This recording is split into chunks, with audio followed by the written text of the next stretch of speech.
good, everybody? 1620 Marine here. This is going to be a little topic about mental health, bringing awareness to the 22 veterans we lose every single day. This is for the Veteran Education Tour, putting together a Veteran Education Tour, going to the American Legions, VFWs, communities, and just educating our community about mental health, plant medicine, and a veteran's journey. So today what I want to share with you is, besides a dope little smoke session with 1620 Marine, and actually today what we're going to be using is, I do have some Liberty Health Science concentrate, so we will be using that. And I also have one of my favorite devices, the Seahorse from Luca Seahorse Max. And this is basically a e-dab. It's a portable nectar collector with the tip that you can find in the smaller Seahorse, but this is the Max, so this is the bigger one. All it is just has a bigger battery. But let's get a dab in. And I kind of like to say this is like a learn and burn, basically. That's basically what I'm doing, is doing a basic learn and burn. But again, I'm talking on a topic that the Veteran Education Tour is going to be tackling, and that's mental health. Hold on, I got some crust in my eyes. Thought I showered today. I guess not. I did shower. All right, let's get this dab in, 1620 Marine. Let's get it in. Oh, so we will be dabbing some concentrates from Liberty Health Science. Let me flip over and see what we're doing. Today, as you know, I do the 22 wellness, 22 challenge, 22 breath meditation with Heather from Body Awakening. And earlier I had touched little basics. I touched, yes, I am medicated, so we could get through this. Earlier I had touched bases on a little bit of meditation and a little bit of the veteran journey or veteran affirmations. Okay, we're ready to go. Let's hit this.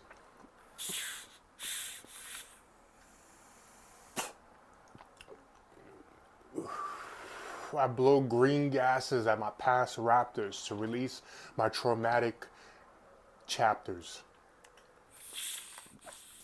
Oh, that went out. Excuse me. Let's get another hit. Let's get another hit so we get into this meditative flow. And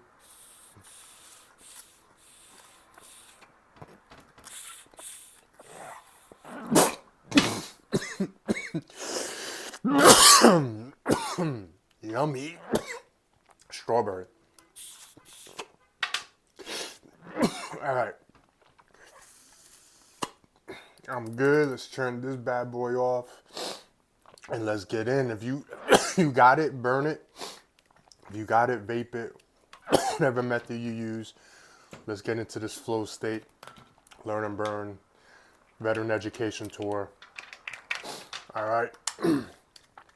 So I wrote down some information earlier. I did a meditation, and going into meditation to extract information to help serve my veterans, to help serve my community, to help them teach them about mental health is one of those experiences is not fun.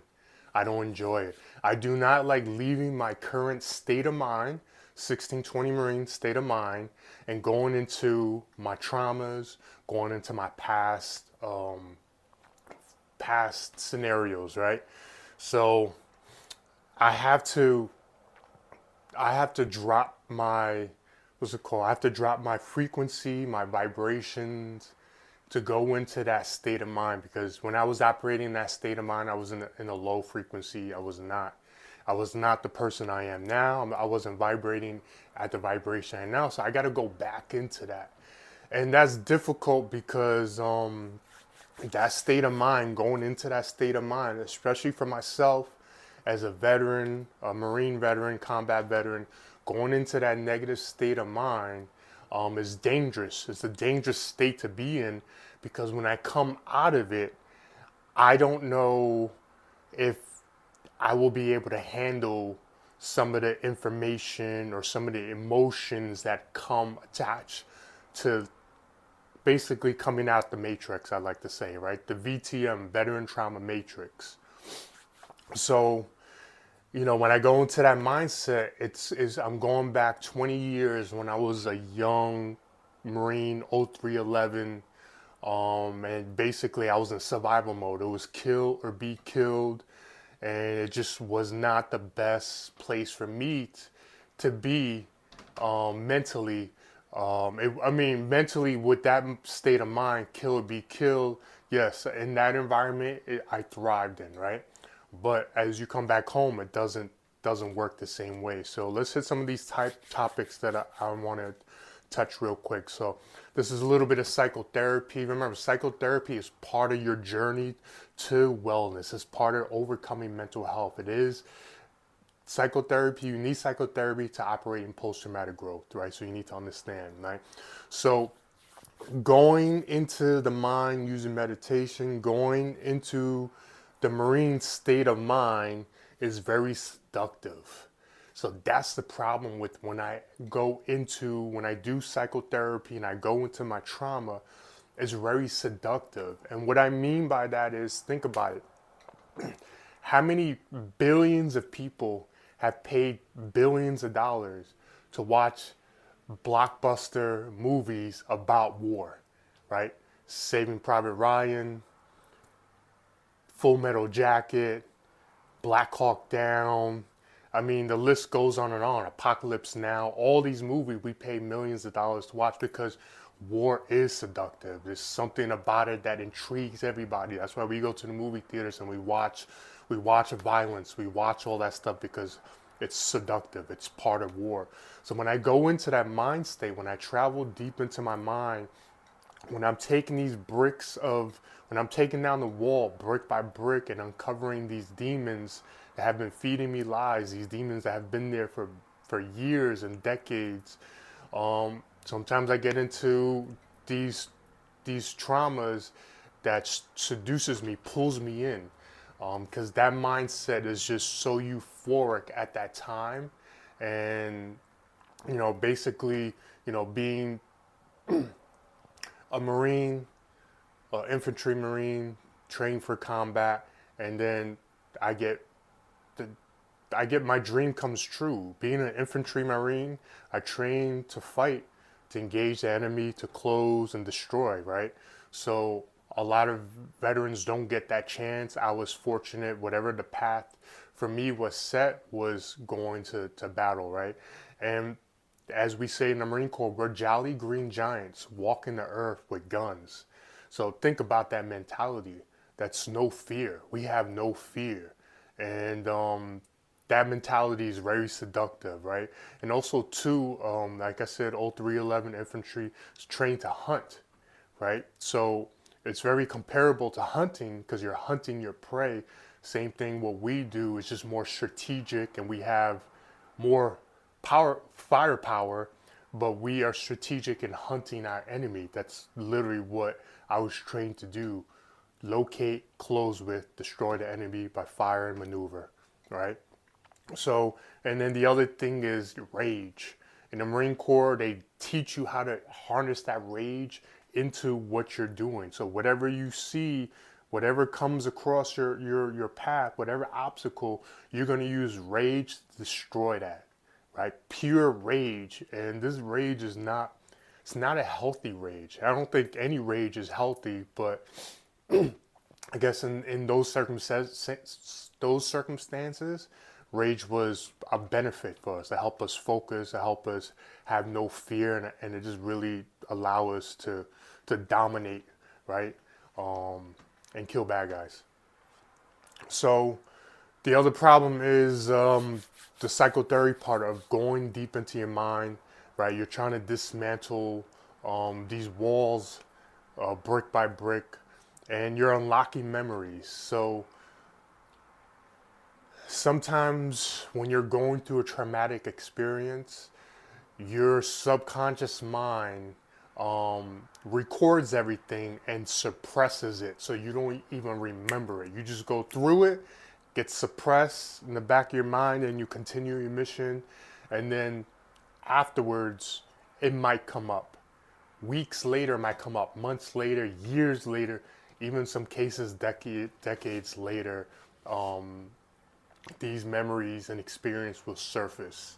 And again, that's the difficult part when you do psychotherapy and you're going into your mind to deal with these traumas is sometimes you unlock these memories. And just remember that you're going in there, you're safe, you got to change your perspective on things, right? You can't go in there and see things as a negative experience. Look at the experience and learn something from it, make peace with it, and move forward. That's the best advice I could give you. And there's an internal struggle. There really is. There's internal struggle. And it's something that I go through, veterans go through. And again, this applies to everybody. We all suffer from the same symptoms, no matter what traumatic experience you went through. We all suffer from the same experiences. I suffer depression just like um, my neighbor does, or just like my cousin, anybody, right? So that's the great thing about community and as a collective is that we can heal together, we can learn together. And again, I'm just sharing what I've been through and, the last 15 years of putting myself through the gauntlet of psychotherapy, overcoming a lot of obstacles and demons. And again, it's nothing special that I did. I just really went deep into healing and been on this journey ever since. So this is some of the things that veterans struggle with.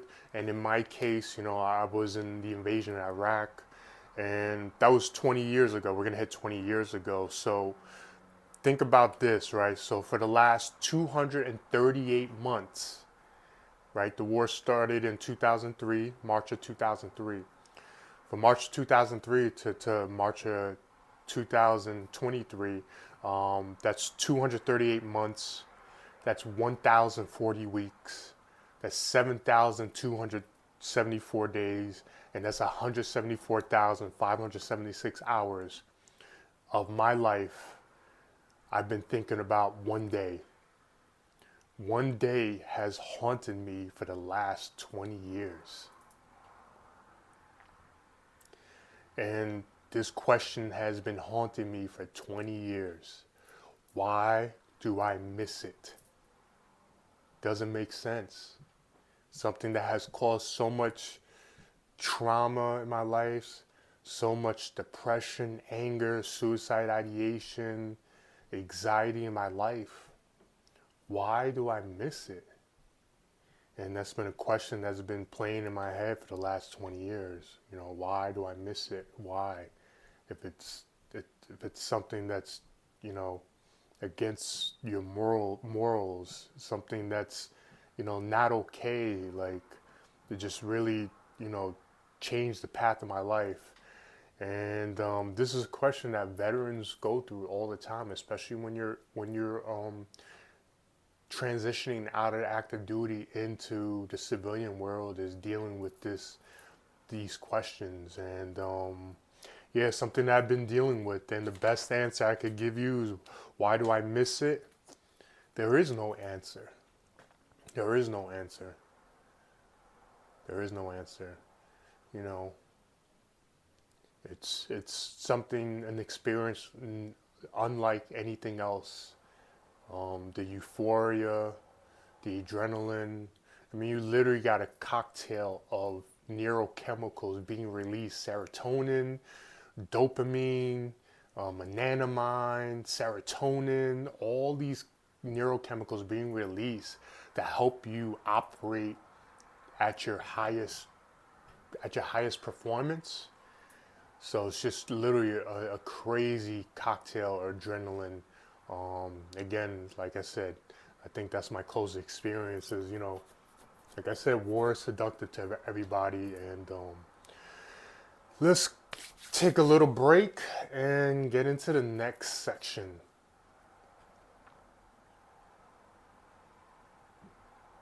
Okay. So, Marines. So I'm just reading some of the stuff I went through. Marines, Iraq, there was nothing there. Okay. And I think that's the other part that has that seduction, has me in the grip of, no, hold on, that's not it. I think this is why seduction has me in its grip, because in Iraq there was nothing there, right? It's literally a third world country, a desert. I mean, the cities did have newer stuff, buildings and stuff like that, but in general, 80% of Iraq was all desert, little towns, farms, sheep herders. I mean, poor people, just, again, poor in my perspective, but they could have been living a happy life, but nothing there. So you take Marines and put them in this environment, and there's nothing there. There's no communication with the outside world. There's no internet. There's no Instagram, Facebook, no phones, no TV. I mean, there's not even hot meals or showers, no girls, no muscle cars. There's nothing. But you know what is out there? Combat. There's a lot of combat out there. And you get used to loving combat because there's nothing else there but combat, and that just puts you into that mentality, and it's so hard to break out of. And again, we're conditioned, Marines, soldiers, sailors, airmen, National Guardsmen, we are conditioned and trained to thrive in our environment. So you take a bunch of Marines, you put them in this environment, we're going to thrive. And if combat's the only thing to do, then we're going to thrive, right? And in this quote, I heard this the other day, is by Biggie Smalls, is one of his songs. I think it's called Warning, but it says, feed them gunpowder so they can devour, right? He's talking about his Rottweilers, feed them gunpowder so they could devour, right? That quote stuck with me today because it's kind of basically like the environment, right? There's nothing else to do in Iraq but fight, combat, war, right? And we're surrounded by gunpowder, right? Weapons, artillery rounds, mortars, machine guns, 7.62. So when you're put in that environment, conditioned to be that way, it's hard when you come home to break out of that. It's so difficult, and a lot of veterans have struggled. And the truth of that is, by the 22 veterans we lose every single day, right? So the aftermath of not taking the necessary steps to, it's not to, the best example I could put it is, hypervigilant is not healthy at all. Vigilant is healthy. If you're a veteran, you should be vigilant. If you're a mother or a father, you should be vigilant, right? If you're a community leader, you should be vigilant. Being vigilant around your environment, that's normal. That's necessary, right? You're a protector.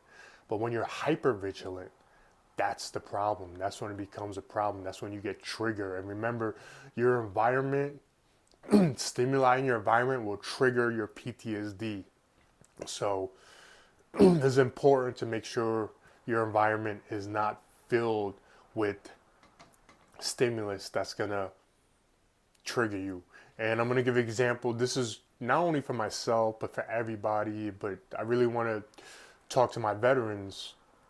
Social media, right, is great because you could connect with other veterans. You could connect with your friends and family. If you're struggling, you could reach out to anybody. But social media is a double-edged sword. Remember, social media has an algorithm that is tailored to you. It's going to feed you to get your attention, to stay on that page, to stay on that platform. Unfortunately, AI runs this algorithm. And because they're just AI, it's a machine, they don't understand when you, they don't understand that their algorithm is feeding content to veterans that suffer with PTSD. An example is that my IG, my pages, they send me combat stuff. They send me veterans fighting. They send me the war in Ukraine. They send me all this military stuff. And every time I go into IG, that's usually the first thing that pops up. And automatic, it's a trigger. I can't stop my triggers. It's automatic. It's an automatic. Once I hear something, smell things, those stimuli trigger memories, those memories get activated, boom, I go right to the emotion. So just remember that IG, social media can be a double-edged sword. Just be aware if your mood's shifting, and take a look at your homepage and see what they're feeding you. Remember, they're feeding you because they want your attention. They want your attention to stay on the platform so they could show you ads. They make money. Yes, it's a system, but your mental health is more important than going on social media, right? So if you feel like you're getting triggered, if you are aware that social media triggers you, then take a break, right? Take a break. Don't use it, or understand that if you want to stay in a good, positive mindset, you got to make sure you regulate, set settings on your IG, on your social media, so it doesn't send you all that stimuli, right? And let's say you were in a bad car accident, you have trauma, PTSD from being in a bad car accident, and then your homepage is filled with all these crazy accidents, right? That's triggering your stimuli, and subconsciously emotions and energy comes out: anxiety, anger, depression, suicide, ideation. So it's just a trap. So be careful, be mindful. Remember, any trauma you go through, it makes you numb, so work on sharing emotions, being positive. Handle your rage. If you suffer from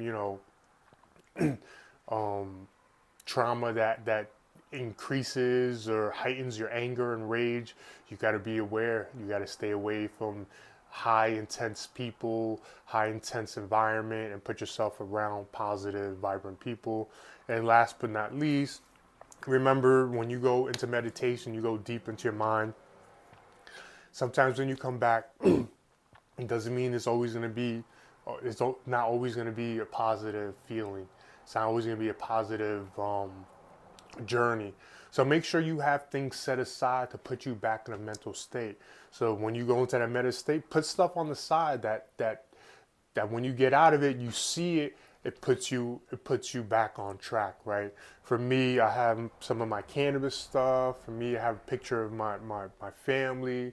And I got some of my medals and stuff. So when I get out of that meditation state, I see that, okay, boom, I'm back on track. I remember who I am, mission, boom. All right, let's go. So just some of the stuff that I use to help me with my mental health. Like I said, I've been dealing with this for at least 20 years. This is just my military trauma and stuff that I've been going through. So again, we're working as a collective. Remember, there's no separation. We are all connected. We are one community. There's not multiple communities. We are one community. Don't be divided by bullshit, okay? We are all together. Like I said, no matter where you got your trauma from, we can all heal together because we suffer from the same symptoms. And trust me, there's 47,000 people that we've lost last year to suicide. So there's people that can use that help, can use a hand or positive word or a kind word. Like, as a collective, we can tackle this issue. Again, Veteran Education Tour, Battle Buds, 1620 Marine, just putting everything we can together, our resources, to really reach out to our veterans and our support system, our families, our community, co-workers, neighbors, first responders, everybody in the community. So I appreciate one, and thank you. Be supportive, be positive, and be kind. You never know who can use your kindness. You don't know how they can change their day and the path of their life. Have a supreme day. Peace.